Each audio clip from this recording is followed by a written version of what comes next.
Do I have the right people on the bus? Are they in the right seats? But most importantly, the hardest part of this is, where is the bus going?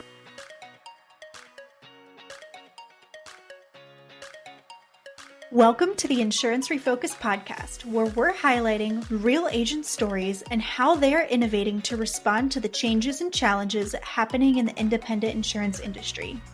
My name's Lindsay, and I can't wait to introduce you to my amazing co-host, who just so happens to be my mom, Carey Wallace.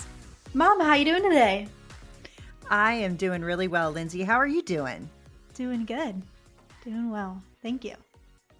Yeah, we have a big day today. I get to invite one of my favorite Georgia agents on the podcast today. Today we have Missy Stallings, owner of Stallings Insurance Agency, joining us. Missy, it is so great to see you. Thanks for being our guest today. Sure. Thanks for having me. Yeah, so we met probably 2 years ago, maybe 3 at this point. I'm not 100% sure, but man, it seems like a long time ago. I don't know why. It does. We're old friends. Yeah, we are old friends. But for people that don't know you, would you mind giving me your background, how you even got into this crazy insurance business, and what led you to becoming the owner of your agency? So I actually started my agency in 2008, the last recession. Wow, great timing. So this is my season. Yeah, winter is my season, and I was born in the briar patches, as the phrase goes. And I was working at Liberty Mutual at the time, but really a commute got really bad to downtown Atlanta from Douglasville, which is about 40 miles one way, but about 2 hours commuting with traffic. And so it was taking years off my life. And I would leave my husband sleeping and get to work, and he was at work, ready to go, ready to start his day. It's really frustrating. So we decided we're either going to get divorced, we're going to move, or we're going to change careers. And he's been in the mortgage industry for a while. So we were looking for something symbiotic, thought about real estate, thought about getting in the mortgage industry with him again, but then ending a divorce was not an option. So we chose insurance, and we also wanted an industry that wasn't so tied to the market. You know. So that's when we landed on insurance, and I interviewed a bunch of agents, independent, captive, when we decided I was going to start my career at Liberty Mutual, where I could learn the business and then transition to being an independent agent. And so started at Liberty Mutual in 2006, and then started my agency in 2008. Literally September 25th, the last month of stated income loans in Georgia and nationwide, and the recession. It's great. Wow. Great timing.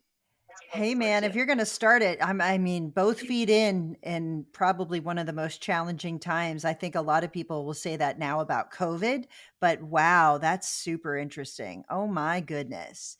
I don't know if we've ever shared our stories, but my husband and I were married and lived in DC. And when he started his job, there was about a 20-minute commute from where we lived to where he worked. By the time we had children, that commute had turned into about an hour and a half one way. So he left before the kids were awake and he got home after they were asleep.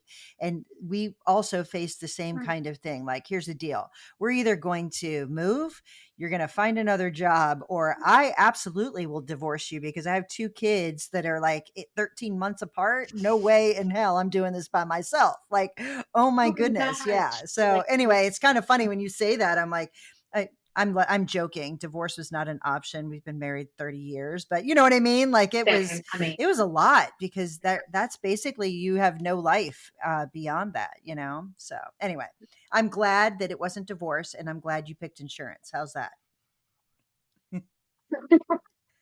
So we said before you jumped on the call, my mom and I said that we weren't going to bring up the hard market because it's just so easy to bring up nowadays. But you saying that you joined the industry at such a hard time, you have to be like drawing some big, not conclusions, but like you have to see some similarities of when you joined the industry versus when you, like right now, when you're owning an agency. Like, what are your thoughts on that?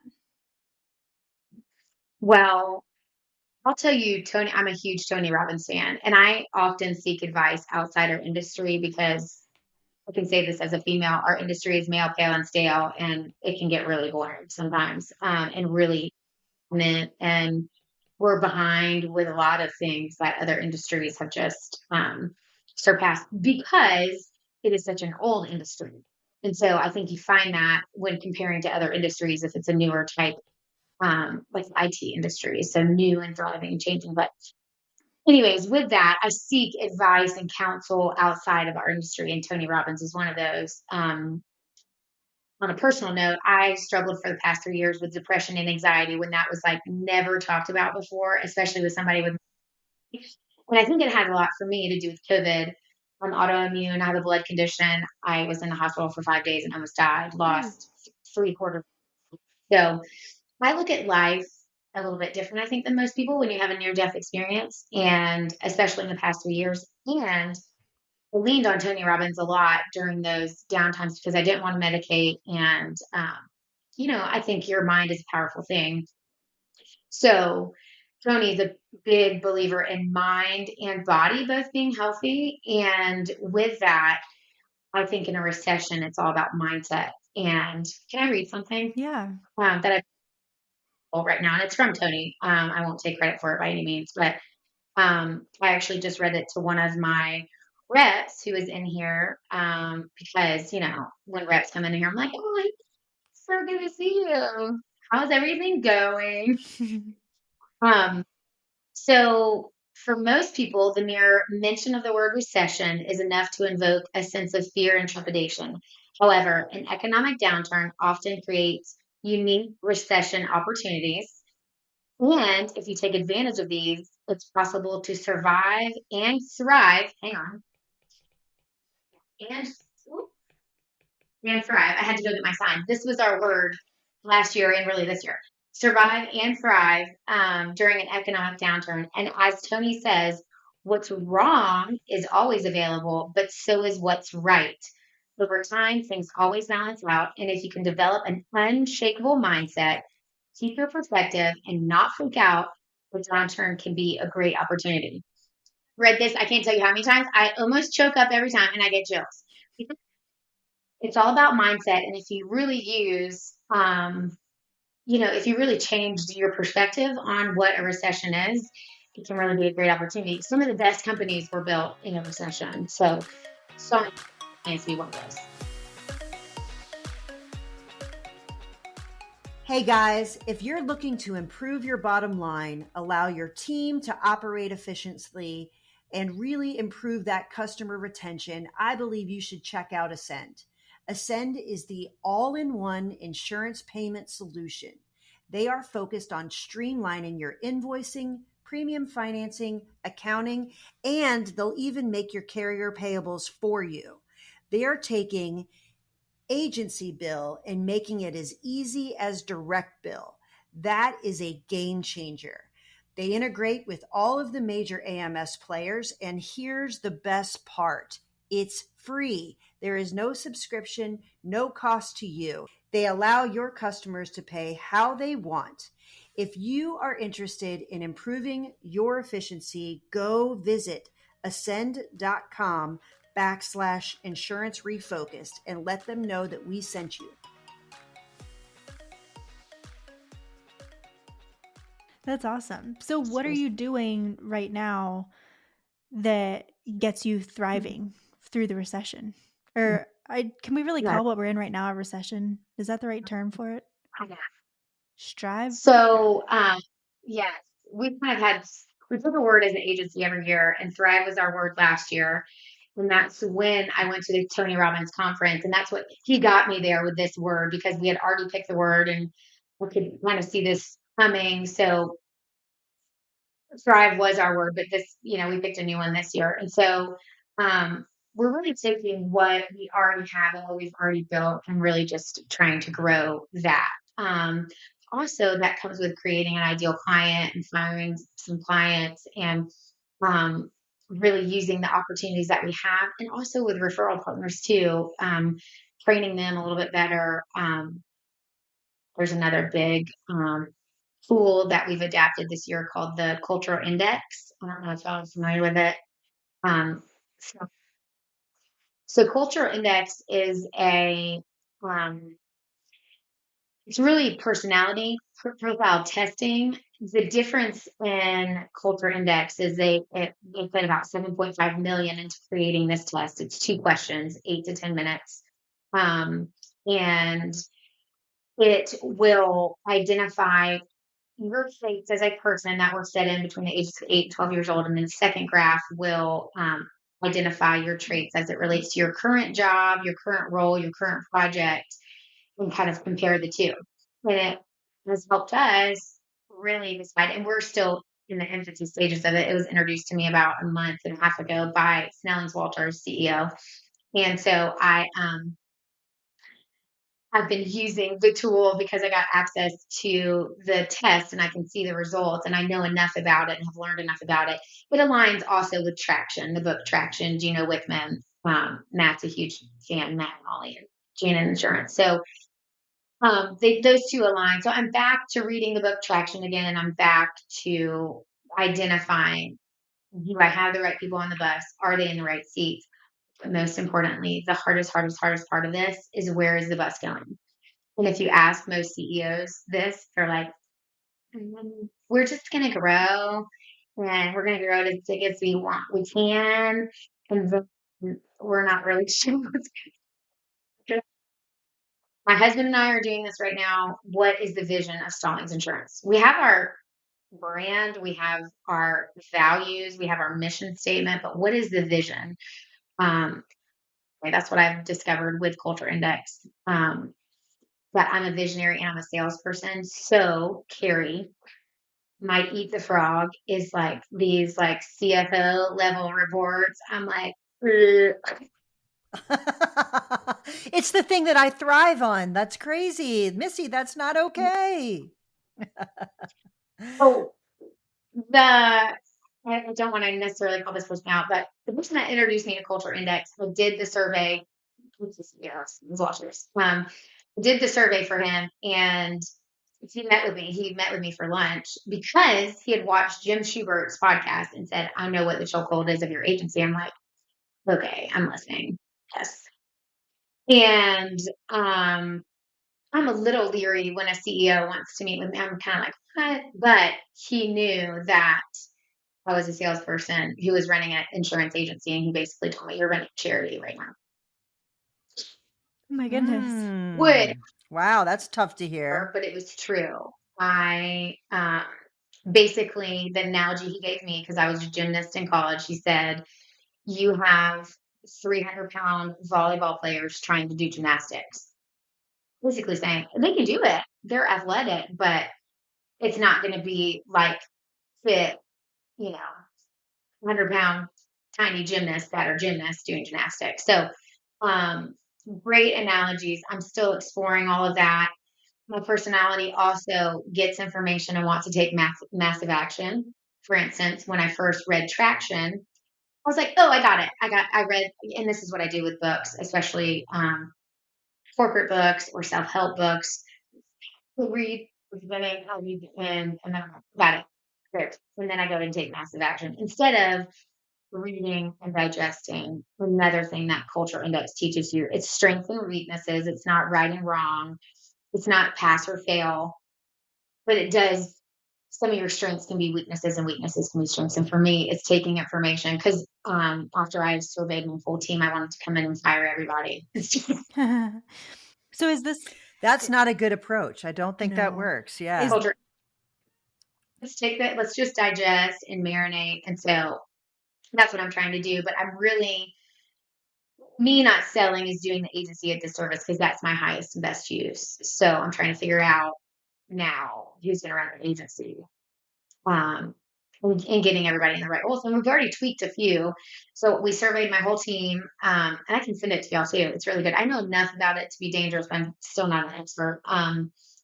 And we just tweaked a few things. One girl we had in a role where she was doing account management selling, because she's kind of in a hybrid role, trying to transition from account management to sales. And she hates that variety every day. Hates it. And so I'm like, great. Okay. Starting today, you're going to sell. But then there was another girl who's in a sales role. And she's like, I love that. I love variety and changing every day. So we put her back in that role. And so we'll see how it goes. This is still, you know, slow changing, but we surveyed everybody and had a 30-minute meeting with each. And the other part that's hard with that though is I only have 3 roles really in the agency. So it's not like I can flip it all on its head. And I love my people. And that's what I discovered too, that yes, it might be a charity, but it's still a profitable charity. That's a lot of money. And but it's really, I'm not the person to say, these are your expectations. Why aren't you hitting them and putting the right person in place to hit those expectations? And that's what a good manager will do, is push people to be the best they can be in the right role. Totally. Is this the test that it asks you the 2 questions and it just has like a bunch of, it says, how would your coworkers describe you? And it asks you to select the traits. And then the next question is, how would you describe yourself? Maybe I haven't taken it actually. I only took it once. And it's but yes, it's 2 questions and then it has a bunch of traits. And Yeah. some of them I was like, I don't even know that word. I'm gonna need a thesaurus and a dictionary. Yeah. We are doing the same thing at my company. We all just took it and then we're getting together for a Christmas party and we're going to like go through it together as a team. Like, here's why you two work really well together. Like, knowing this about each other would help you. So I think that that's going to be like really cool. Yeah. We've done Enneagram testing and we've done the 5 love languages, and those have all been great. And it's just different.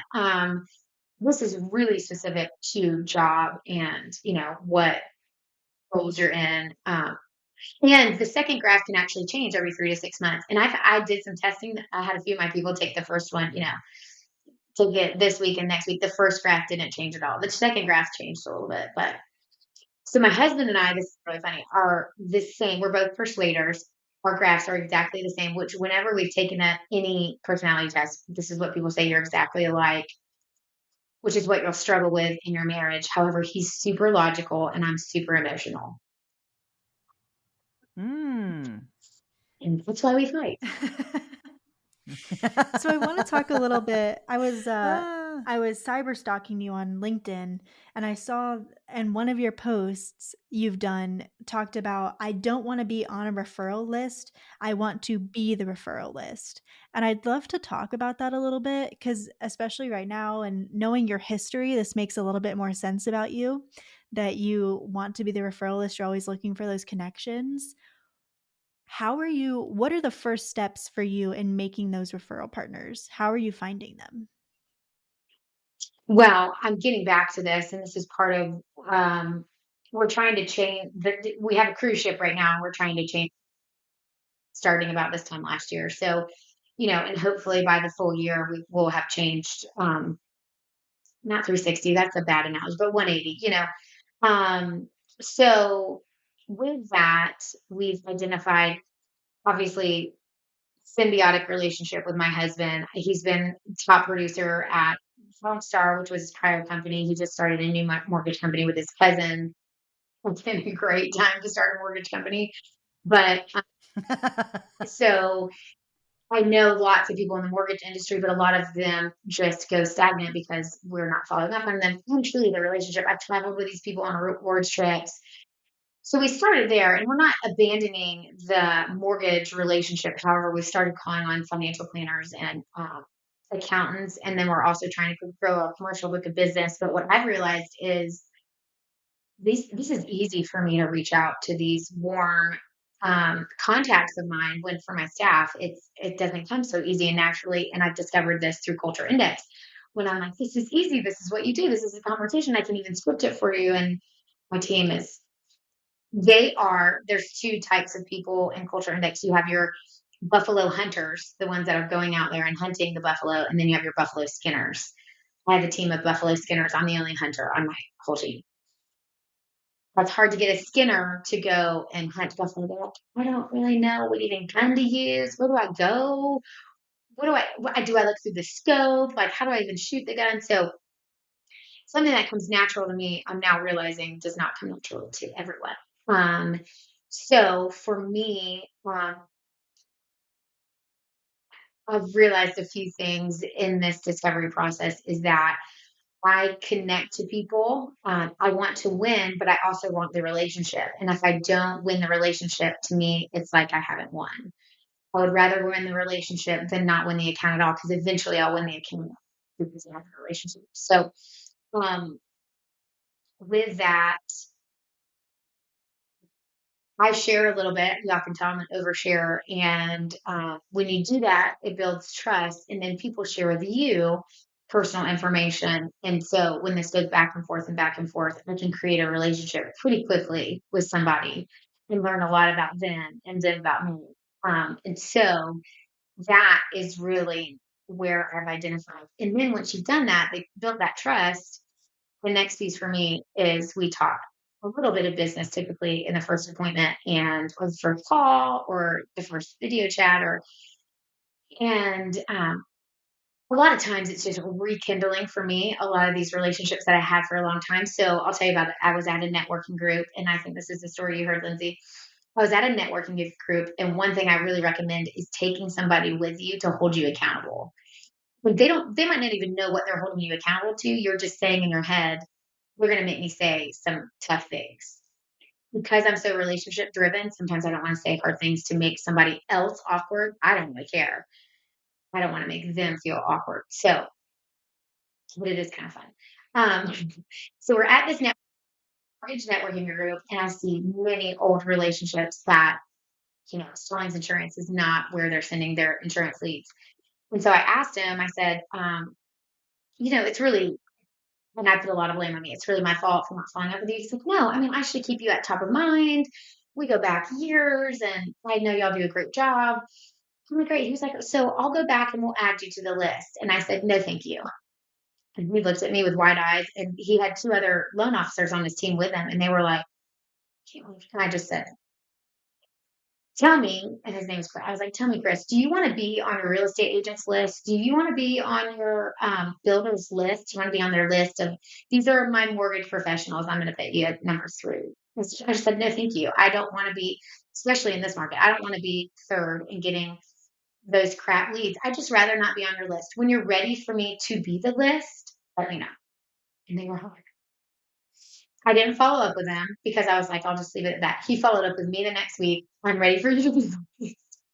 I'm ready for, and it was so awesome to have confidence in my agency. First of all, to say that you have to be confident enough that you can handle all those leads that they're about to send you. But secondly, to be bold enough to say that it's already a no anyways. We're not getting any leads from him anyways. So might as well be, I'd rather just be the list. Yeah. I love that. I absolutely love that, because the thing is, it's a lot of work to keep all those relationships. And if you're just number 7, 8, 9, 10, and they're not really valuing you the same way that you value them, you made the right choice, because unfortunately, time is very precious. So spending time building relationships that actually are going to be two ways is incredibly important. So I love that. I love being bold. I might use that. I definitely might use that. Yeah. I love it. So you said a couple of things in that you're working on in your agency, but we're nearing the end of 2023. And I guess I would love to hear from you as the visionary, as the person who is looking forward.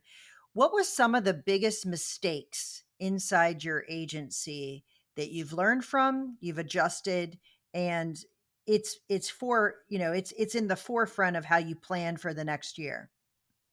Well, I think we mentioned this, right? Making sure it's the right people on the right bus. Yep. And if you don't personally invest in Culture Index, I'm happy to run some surveys for you because it helps me to learn to fully investing in the program. You get access to their coaches, and I can pass anybody by them. But it's also, I don't know that I would call it a mistake, but it's definitely it's been a huge learning curve to say, just because you were good at this makes me think you'll be good at this. And I'm the perfect example of that. Just because I'm great at sales doesn't mean I'll be a great but I knew that coming into it. I read E-Myth and E-Myth Revisited and then Traction, which I'll talk about that. Just because you're a great salesperson doesn't mean you'll be great at management or C-level exec. So, um, the other big mistake, Carey, is not knowing my numbers like as a CEO should. It is, and it's still a big weakness of mine. Not knowing that. I remember the CEO of Stallings Walters when he told me that I was running a charity. I was offended, and I was like, "This is one of those chauvinistic white males again, saying something rude." And then I was like, "Oh gosh, he's actually right. He was just bold enough to say it." Because I will tell you, for him, he doesn't care about the relationship. He just wants to win. And he saw that for me. He was like, I know that you can win out there. And so anyways, he saw that you need to be out there selling. You're basically a Ferrari and you're driving it like a riding lawnmower. So That's pretty blunt. Yeah, that's but awesome. it's true. And it's again I love analogies. It's another great one, a great visual. So that's another mistake. I should have been selling. The agency would have been a totally different place if I was selling the whole time. Now I have created a culture because what a lot of the survey results of my team say on paper is that they're either wanting to quit or they're going to quit soon, but that's actually not true after, reviewing it candidly and openly with them. We've created such a culture here at Stallings Insurance that it's something they can't replace. So they tolerate their jobs. So now getting them in the right role, the culture part was easy for me to create. And I really did have to be involved in that because of the visionary that I am. So I think next year for us is really going to be knockout if we can really find the people to get in the right role and I can find somebody to do the CEO job better than me. Missy, it's not easy to be as introspective as you are. Like, I think that that's a pretty commendable thing because there's not a lot of people that are able to do that. And you said something that I think we all do. Anyone who's ever hired someone, interviewed someone, we want to surround ourselves with people that are like us, or we assume people are just like us because that's the way we relate to the world. So one of the biggest challenges as a leader is recognizing the differences in others and making sure that they are actually placed appropriately to be successful. Because, for instance, numbers are very easy for me, obviously, or I wouldn't have the job that I have. I have a daughter that, not Lindsay, her sister, absolutely cannot. She can't think of numbers. And so it's really hard. Let's not discount that. Me too. Me too. Anyone listening to this right now, but like don't ask me to add 2 + 2. They don't think in numbers, and so like as a parent trying to explain numbers or that'd be like you trying to explain sales to someone. It's literally in your DNA. It's not something that you can break down. Maybe you can, maybe you're much better at it. But for me, explaining numbers to someone isn't something I can break down easily. It's, so I just find it really interesting how you're able to see that and do something with it in order to push it forward. It's super commendable. Oh, thanks. But not too massive. If I take don't fire them all and start over. Yeah, don't do that. Please don't do that. I didn't want to do, but I was willing to do it too. Yeah, right. I get it. So yeah, thank you. Yeah. Well, and funny too, some people take criticism as there's one on my team that takes criticism as you're firing me every time. Right. Is this my last day? You would know if it was your last day. We would do, what's the official performance plan, and people know, like, if you don't make these, I've only had to fire 2 people ever in 15 years. So, and it was terrible. It's so hard. But my personality is open to criticism, but I want to take massive action with it. And that goes back to my being a gymnast. I think that was instilled in me because I started gymnastics when I was 8. And remember, 8 to 12 is when these traits are set in. And so that coaching and constantly being told, you can do it better, you can do it better, you can do it better. So that's proven well in the agency too. I don't have the mindset. It's always been done this way. I'm always like, how can we do it better? How can we do it better? How can we do it quicker? How can we do it more efficiently?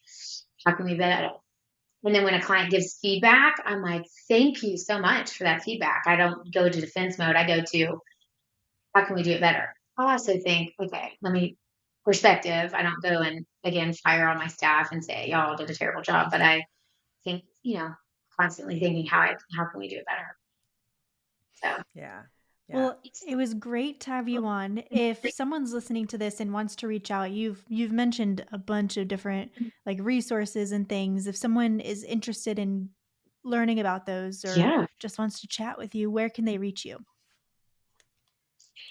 Many places, but Stallings IA is our website, and that gets you to all of Stallings, my last name, I for insurance, and A for agency. And that gets you to all. And typically that's our, handle, I guess. What do you call it? The thing that gets you to LinkedIn Your social media handle. Facebook. Yeah. Yes. For the handle as like liquor. Oh, Missy, I could talk to you all day long. Thank you so much for coming on and being our guest. I really appreciate it. And I look forward to seeing you soon. Yes. Thanks. Thanks so much.